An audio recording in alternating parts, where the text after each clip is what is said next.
9 days after the body of an unidentified toddler, known as Baby Grace, was found. Authorities are working around the clock to locate the child's family. It was almost like a roller coaster ride. You go up and down. You just have to keep going down the path, stay steady, and keep looking at every lead that comes in. Investigators have 300 leads, but none of them are panning out.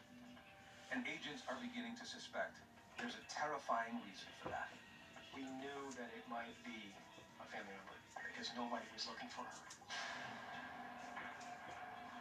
A lot of times, mothers, when they kill their children, they dispose of them in water. Could be also a boyfriend, father.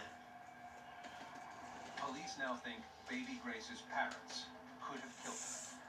And agents are anxious to find an elusive woman whom two fishermen saw take a mysterious container out into the bay,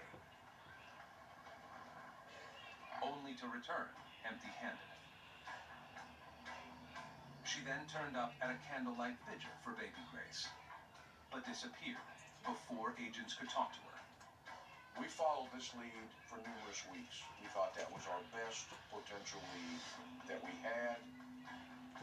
But weeks of searches yield nothing.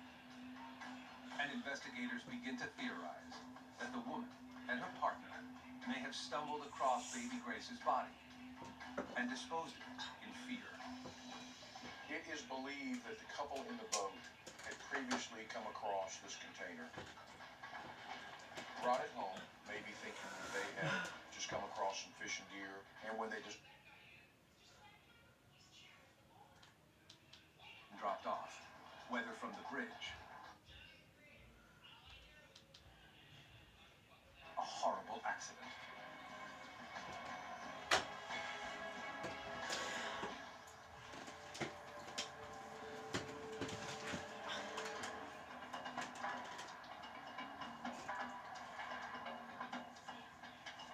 Police turn to Chief Medical Examiner Stephen Pistilnik for answers. Dr. Pistilnik examines the body and determines that the child is a female, between 2 and 5 years old. He also reveals something disturbing. The child's death was almost certainly deliberate. Cause of death was blunt head trauma. That is not the type of thing that you get from an accidental fall. Kids fall all the time. It's actually a significant velocity impact to the back of the head. So no, this is not a trip and fall. This is a push or throw. Investigators now suspect they are looking for a killer, possibly a predator. But there is no DNA evidence on the child's body, and they don't even know the little girl's name.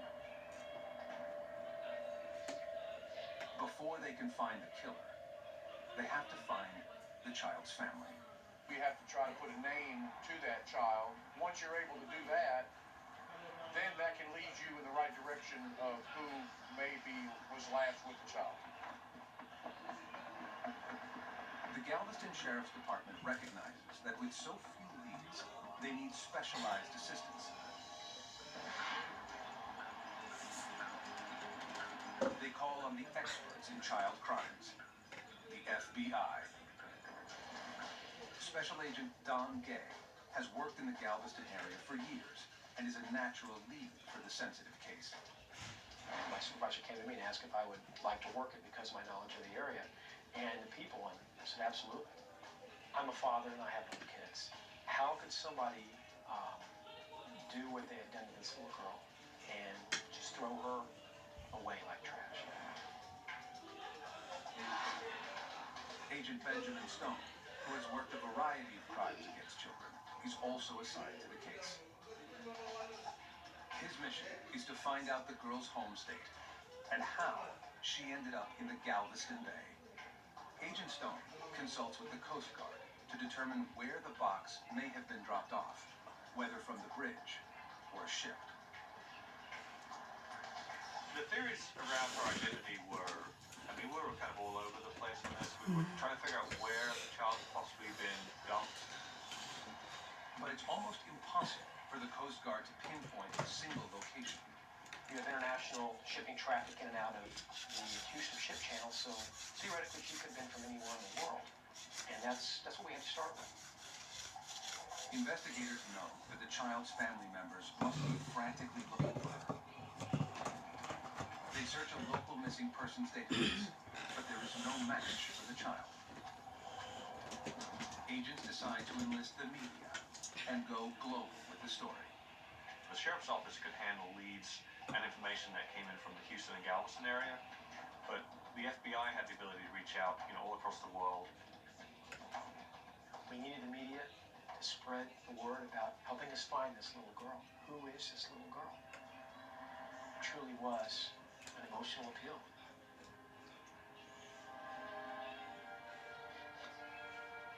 A forensic artist works to give the mysterious little girl a face.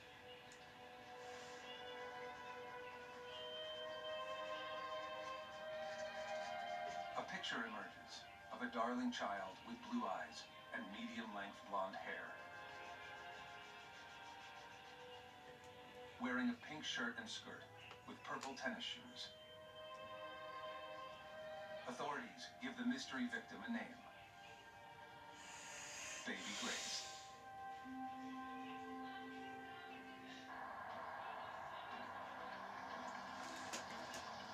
Baby Grace is now America's child. The Sheriff's Department holds a press conference and shows the tiny shoe found with Baby Grace's body.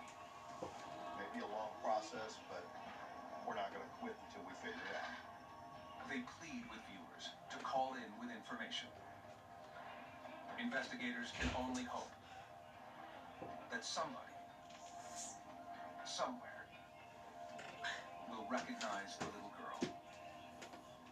If we could put a name to that child, the odds are we were going to know who was involved with this. Nobody discards a child like that if somebody doesn't know something about it.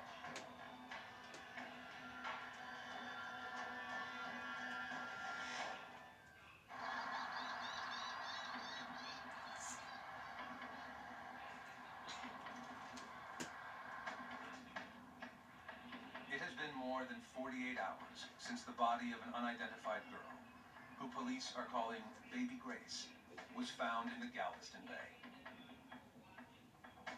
FBI agents and the Galveston County Sheriff's Department are working furiously to figure out the child's identity and why she was killed. There was blunt force trauma to her head. Is it abuse? Was it child abuse? With ships constantly moving in and out of the Galveston waterway, the body could be from anywhere in the world.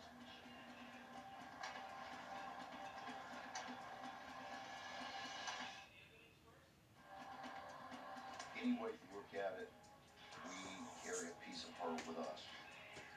A sketch of Baby Grace is broadcast nationally in an effort to drum up leads. It works. Baby Grace Hotline. Okay, and your name, please? Within 24 hours, hundreds of tips pour in from family members worried that Baby Grace is their missing loved one.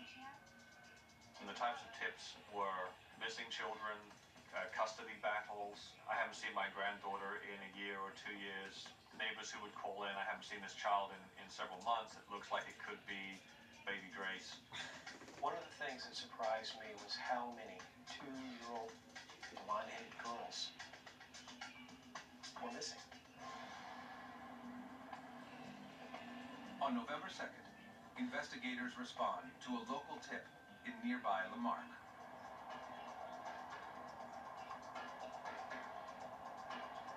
A man says a girl resembling Baby Grace lived across the street until her family abruptly moved out during the night.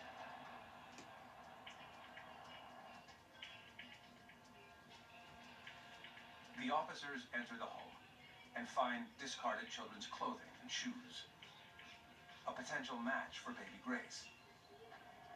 But the family is nowhere to be found.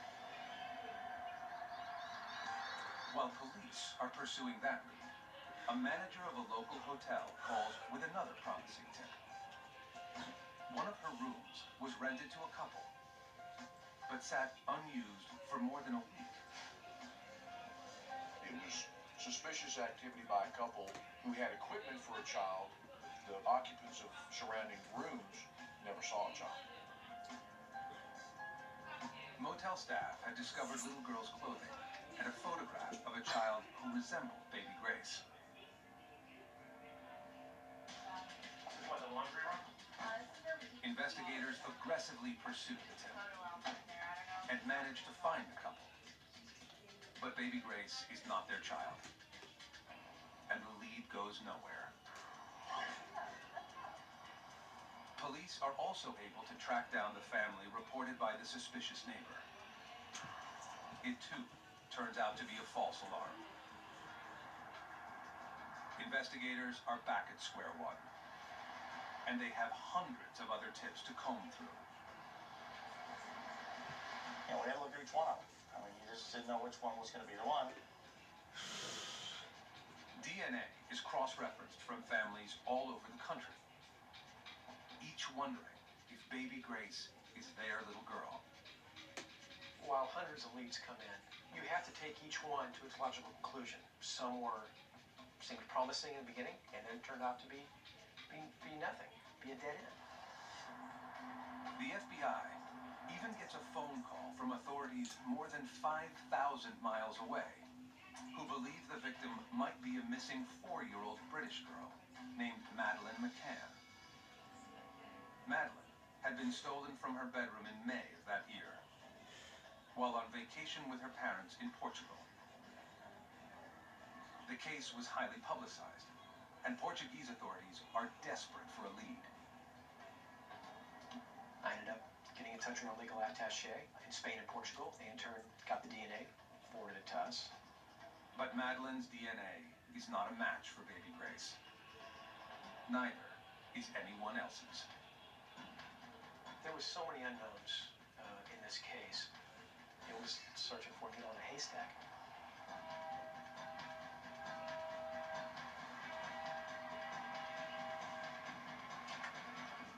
The tide seems to turn when 2 fishermen call with a tip. Just days before baby Grace was discovered, they were fishing in the same bay where her body was found when they saw something suspicious.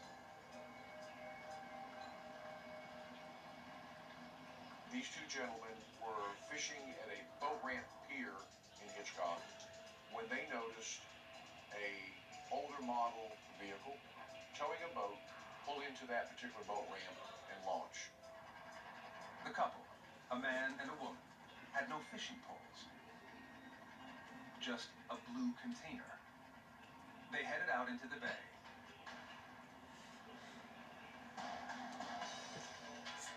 And returned around an hour later. The 2 fishermen noted the woman was sobbing in tears as they pulled in. There was no blue plastic container. Who is this mysterious couple? And what happened to the blue container? Investigators begin a no-holds-barred search. We conducted surveillance throughout 4 different communities trying to locate this vehicle that he described. But they are unable to find the vehicle and anxiously continue their search for the couple.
almost like a roller coaster ride. You go up and down. You just have to keep going down the path, stay steady, and keep looking at every lead that comes in. Investigators have 300 leads, but none of them are panning out. And agents are beginning to suspect there's a terrifying reason for that. We knew that it might be a family member because nobody was looking for her. A lot of times, mothers, when they kill their children, it was